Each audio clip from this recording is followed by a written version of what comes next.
Bonjour, alors aujourd'hui on va faire une tarte aux poireaux et fromage de chèvre.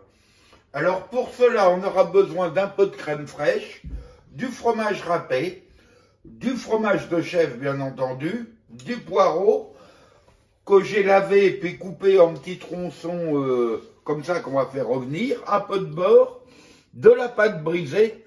La pâte brisée, vous pouvez la faire ou l'acheter, vous embêtez pas à la faire, elle est aussi bonne l'acheter toute faite. Des œufs, du sel, du poivre, de la moutarde et un petit peu de noix de muscade. Alors pour commencer, on préchauffe le four à 180 degrés. Voilà, j'ai mis mon four à chauffer et on va faire revenir les poireaux dans le beurre pendant à peu près 10 minutes pour qu'ils commencent à pré-cuire. Et puis enlever leur eau de végétation. Alors on met une noix de beurre dans la poêle, il ne faut pas mettre d'huile avec. Hein. Que le beurre, parce que ça ne va pas brûler avec l'eau des poireaux. Alors quand le beurre est bien fondu, on ajoutera les poireaux dedans. Alors voilà, le beurre, vous voyez, il a fondu, il commence à chanter. Alors, on met les poireaux.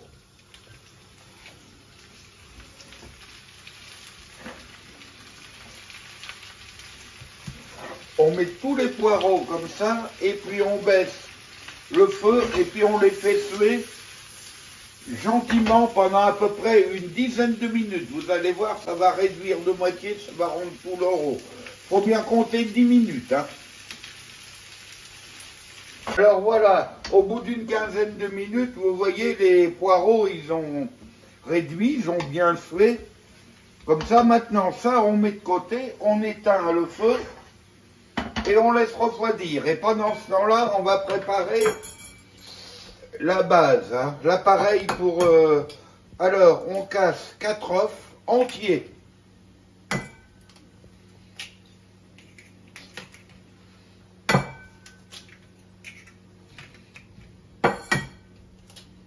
Voilà, 4 œufs, on les mélange bien. Dedans, on va mettre une cuillère de moutarde. Une bonne cuillère à soupe de moutarde. Hein. Sans quoi, il y en a qui l'étalent au fond de la pâte, vous faites comme vous voulez. Un petit peu de sel, pas beaucoup parce qu'on va rajouter du fromage râpé. Hein. À peu près une cuillère à café de sel. Du poivre. Du moulin, à peu près une dizaine de tours. Bon, celui qui aime le pimenté, il peut mettre un petit peu de piment. On va mettre de la noix de muscade, une petite pincée, hein, je mets comme ça, voilà, pas plus. Et de la crème fraîche. Alors de la crème fraîche, on en met à peu près 4 centilitres. 4 centilitres, 4 décilitres, pardon. Là, j'avais un vieux pot, je le finis, il me restait 10 centilitres dedans. Voilà, puis j'en reprends dans un autre pot, je vais en remettre 3.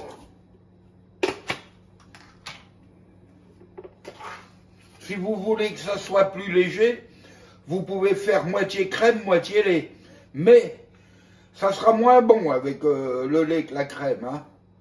Et si on met la crème liquide? Crème liquide aussi, on peut, c'est la même chose. D'accord. Mais de la crème surtout entière. Pas de la moitié de crème. Hein. Pas de régime. Pas de régime, on n'est pas au régime. Faut mieux manger une fois par mois du bon entier que de manger tous les jours de la saloperie. Voilà, puis là, on rajoute le fromage râpé. Combien? À peu près 200 grammes. Voilà, l'appareil est fait. On laisse reposer 2 minutes le temps que ça refroidisse, puis après on va monter la tarte. Allez, à tout de suite. Alors maintenant, on va mettre notre pâte dans le moule. Alors vous le mettez avec le papier qui est dedans, ça évite de beurrer puis de fariner le moule. Voilà, on aplatit bien, on met les bords comme il faut. Bon, le moule est peut-être un tout petit peu plus grand pour faire des beaux bords décorés, mais bon, c'est pas le décor qu'on mange, hein. Mais on mange avec les yeux. Hein. Oui, mais on vend pas, on mange, on offre, on n'est pas dans un restaurant. Donc quand c'est gratuit, les clients y reviennent. Voilà, puis on va prendre une fourchette, puis on va piquer le fond de... Tu veux une fourchette? Oui, Tiens, chef. voilà, on pique le fond pour éviter que ça gonfle. Voilà, et on va déposer, car refroidi, il est tiède, hein, là, ça n'a pas besoin que ça soit froid. On va mettre le poireau à l'intérieur. Là, vous voyez pas, parce que je m'excuse, mais je suis droitier, je suis pas gaucher. Le caméraman, il a oublié de se déplacer. Le caméraman, il est bénévole. Voilà. Quand je serai payé, je tournerai de l'autre côté. Voilà. Allez. On met l'appareil dessus et après on va couper le fromage de chèvre et on va le mettre à la fin.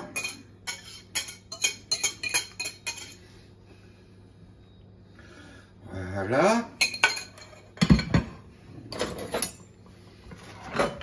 Et on va faire Un fromage de chèvre, une bûche. une bûche. Fais Voilà. voir.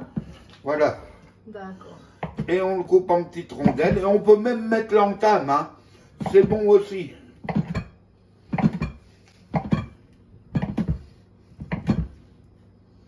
Il a l'air très très bon ce fromage. Et on dispose Généreusement. généreusement. Si on veut dire généreux, il aurait fallu 3 fois plus. Mais bon. Le fromage comme ça. Et voilà. Et on avait préchauffé le four à 180 degrés tout à l'heure. Et on va mettre au four pendant à peu près une trentaine de minutes. Et voilà, on a mis au four à peu près entre 30 et 40 minutes. Là, il est à 180 degrés. D'ici 20 minutes, on va descendre à 160 degrés. Mais pendant 20 minutes, tranquille, on n'a rien à faire.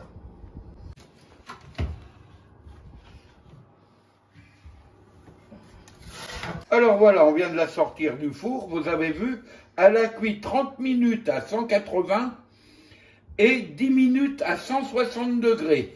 Alors maintenant, on la laisse dans le moule, la pâte pour qu'elle se rétracte. Faut pas la démouler tout de suite. Faut attendre à peu près une dizaine de minutes avant de la démouler et de la couper. Et on peut la manger soit chaude dans 10 minutes ou tiède d'ici une demi-heure. Ça ira très bien. Même il y en a qui la mangent froide, ça va très bien aussi avec une bonne salade. Sur ce, je vous souhaite un bon appétit et n'oubliez pas de vous abonner.